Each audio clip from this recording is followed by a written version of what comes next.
Hello, my name is Chris Mandani, and my research topic is about visual comprehension supports for unsafe noise levels. Many occupational workers across the globe are exposed to unsafe noise levels in factories, at job sites, and in the field. OSHA is an organization that oversees laws regarding hearing conservation programs that companies are required to provide for their employees. These conservation programs educate workers about noise exposure risks, consequences of noise induced hearing loss, and they also provide PPE like earplugs or earmuffs. For this presentation, I will refer to earplugs and muffs as PPE for brevity. Most hearing conservation programs have a threshold at or above 85 decibels using a rating scale called a time-weighted average, and this dictates which noise levels necessitate PPE. As an audiology major, I can tell you there is no way for individuals to objectively determine which sounds are over 85 decibels. So then the problem becomes, okay, I've been given these earplugs. I'm now aware of the dangers of not wearing them. I know I'm supposed to wear them sometimes, but I'm not really sure when. So in other words, how am I supposed to know by listening to a sound that it's over 85 decibels? My client is an occupational worker who is exposed to unsafe noise levels of at least 85 decibels rated on a time-weighted average scale, where no signage is posted for the equipment they are using or in the environment they are working in. So as you might imagine, this encompasses a large population of people, which really further supports the scope of the problem. So my target client is an adult of working age, male or female, who's proficient in English. And I wanted to note that English does not have to be the client's primary language, but rather proficiency is important so I can ensure they understand informed consent, the task instructions, and the interview portion of data collection. For my question, I'm trying to find out if there's evidence to support the use of education and visual comprehension supports in order to achieve workers' comprehension of the necessity of wearing PPE. So for my population, we touched on this a bit. It's basically an occupational worker exposed to loud sounds. For the intervention, I want to use visual comprehension supports in the form of warning labels like a sticker or something that can be placed on smaller tools and equipment. That's important to note because a lot of factories might have a sign in a building that says something like high noise area, hearing protection must be worn. But I'm interested in labels for tools that someone might be using out in the field, maybe in a remote location or somewhere away from the workplace building. For my comparison or control group, I'm going to use the stickers only. That means that my client will not be provided with education about what the sticker means in this group. Which brings me to my outcome. I'm hoping to find that either the stickers only or the stickers and education might support comprehension of the sticker content that shows them when to wear their PPE. And I wanted to point out that in this presentation, I'll be using these terms interchangeably. Comprehension support, stickers, labels, signs, they're all really referring to the same thing. Throughout my search for evidence, I realized that not only should I modify search terms, but the overall aim of my search should be adjusted as well. Initially, I had searched in the areas of audiology, communication sciences, and environmental noise, but I quickly discovered that articles that evaluated the use of signs or labels in order to elicit a behavioral response stemmed from other disciplines like human factor psychology, medicine, occupational safety, workers' rights, and laws. So I had to broaden my search terms to include those areas. Initially, I wanted to see how the use of visual labels could increase compliance with wearing PPE, but as I learned more about the subject, I realized that was just too complex because it really involves motivation, biases, incentives, etc. So instead, I decided to shift to comprehension of visual supports. So I'm not concerned whether they do what the sticker is telling them. I only want to know if they can understand what it's showing them, because whether they choose to act on it or not is on them. Since I had decided to marry multiple disciplines for my search, I used every database every time. I didn't really need to include my inclusionary criteria in the search terms because my age range was really broad to begin with, and I'm already including males and females. I also didn't consider English proficiency for the search terms per se, since that was only a requirement to ensure validity that the client understands their task. So, in other words, if I found a study that had been done in a foreign country and was conducted in a different language, but the article was then translated to English, that wouldn't have mattered because their subjects would have been given instructions in a language that they understood. Some of the search terms that were successful during modifications included occupational, noise exposure. There's a lot of research about tobacco and alcohol labels, warning labels in general, safety like chemical safety signs, and other signage like road signs. Throughout my search, I realized I was beginning to see a trend in which areas were weighted as being more important or relevant than others. I also started to notice what was more common or easily obtained for this area of research. And identifying this trend in labels research early on really helped me to structure my appraisal process and target which areas I should be assessing in order to determine if the article was of good quality or not, particularly for the field that it was published in. So, for example, the levels of evidence for the articles I found were quite equivocal. I think that's because a lot of the studies used human subjects, so they needed to be well designed, controlled, and ethical. Some articles had compelling sample sizes, but the population was suggestive at best because of limitations for how the participants were chosen, which doesn't always translate very well for generalizability. Internal validity was generally compelling, but could have been better. Relevance was suggestive because this search comes from such different fields than audiology. But as I dug deeper, I found that the relevance started to become more equivocal once I shifted my question a bit and realized that I should really be looking for comprehension and not behavior. There also seemed to be a lot of this type of research that was published in the 80s or 90s, when I don't think it was as common to include statements of integrity or fidelity.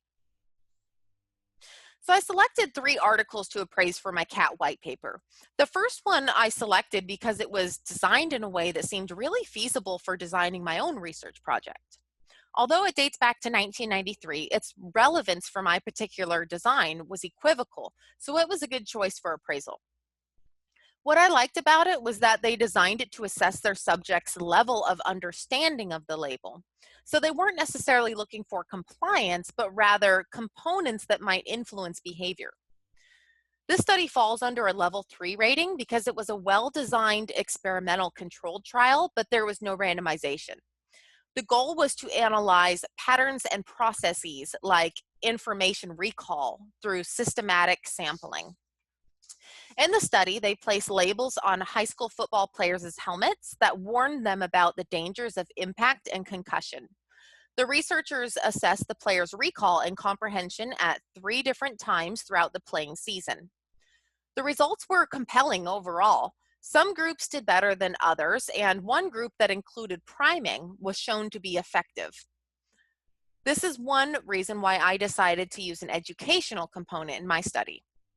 I think a big confounding factor was the fact that the population was high school students who might not necessarily care as much about the dangers of impact and concussion as, say, maybe a professional football player, since the professional relies on football to earn a living. Also, high school football players as a population doesn't translate well to occupational workers, so that received a suggestive rating for generalizability.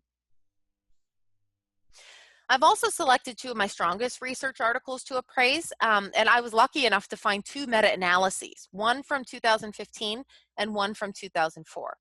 I was so excited when I found these because it meant that they would provide a clear outline for which elements of this type of research are generally equivocal and which areas might borderline a bit more on that suggestive category of appraisal.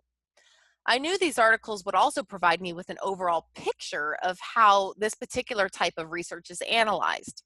And combined, these 2 meta-analyses consolidated more than 1,500 articles.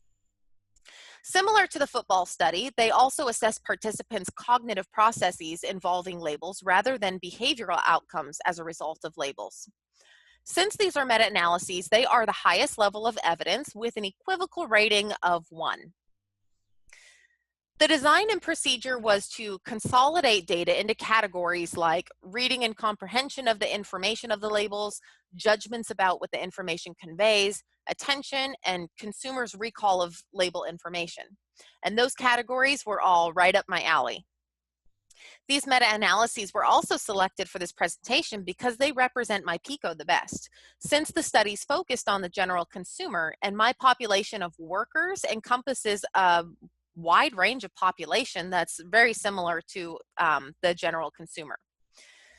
There were statements that enhanced internal validity, like the fact that they accounted for the various impacts of independent variables across studies, like the differences in label presence, so where it was located, the subject familiarity with the label, and vividness enhancing characteristics like color versus black and white labels. There were even statements to ensure fidelity, like mentions of publication bias. So let's go back to my original question for a second to remind you of what I'm trying to answer. Is there evidence to support the use of education to enhance comprehension of the sticker content versus just the sticker alone? Yes, and there is quite equivocal evidence to support the use of education and visual comprehension to make workers aware of equipment in situations that necessitate hearing protection. Finding those two high levels of evidence, the meta-analyses, really drove it home that labels, stickers, comprehension supports, whatever you call them, they do work. What is commonly assessed in this area of research is to what degree of understanding the participants achieve. This is a graph of my proposed research design. It shows two groups. The first one is my intervention group that receives stickers and education, and my comparison or control group that receives stickers only. Now, it's highly unlikely that 0% of participants will not notice a sticker at all, especially if they've been familiarized through education. So that means that the possible outcomes will show some level of understanding as denoted by the y-axis. And all of the articles I have found show evidence that labels are effective. It just depends on what degree of understanding and whether you're looking for behavioral compliance, recall, awareness, etc. Here are some other elements that supported my question that I found from articles in addition to the ones I mentioned in this presentation. Pictorials and graphics are effective because you can't not see them, whereas labels with words, you can choose not to read those words. They're also effective across languages. Graphics also prevent the wear-out effect, where a sign that is read too often loses its ability to incite danger, or basically the subject habituates to it. There is much evidence to support the International Standards Organization and ANSI standards for visual labels and signs, which is why those standards are frequently used by OSHA for occupational worker safety, road signs, biohazards, and environmental hazards. Also recall that all workers in loud noise exposed settings receive hearing conservation training programs as per OSHA. This will provide a nice baseline for familiarity, which will allow them to easily recognize a pictorial of PPE. This will be a type of priming that I don't have to necessarily incorporate into my research design. And that's really important because all three articles I appraised in this presentation showed that priming or familiarity made a significant difference for comprehension. In the future, I'd like to look at how to educate individuals who are exposed to recreational noise rather than occupational. For example, I'm sure many of you are familiar with stickers and labels that are placed on electrical cords for appliances that notify the user of dangers of electrical shock. Currently, there doesn't seem to be any type of warning on loud equipment. So all of these photos here are examples of equipment that you can rent at Home Depot. So let's say you rent the saw in the middle, which is about 104 decibels. You are given no education about its noise level, there's no warning label on the equipment, and you're not provided with PPE with the rental. So this really seems to be an untapped area and one that's fitting for an audiologist to advocate for. In designing future studies, group designs with large sample sizes and diverse populations would work best for this type of study. And that's because findings would likely be valuable for the general consumer. Some goals of the research design might be to assess placement location on the equipment, durability of the sticker or label, and the graphic should be designed in a way that it is easily understood across languages. So here are some references I used for my appraisal and in creating this presentation. And this concludes my e-poster presentation. I hope you enjoyed learning about my project, and I look forward to reading your comments.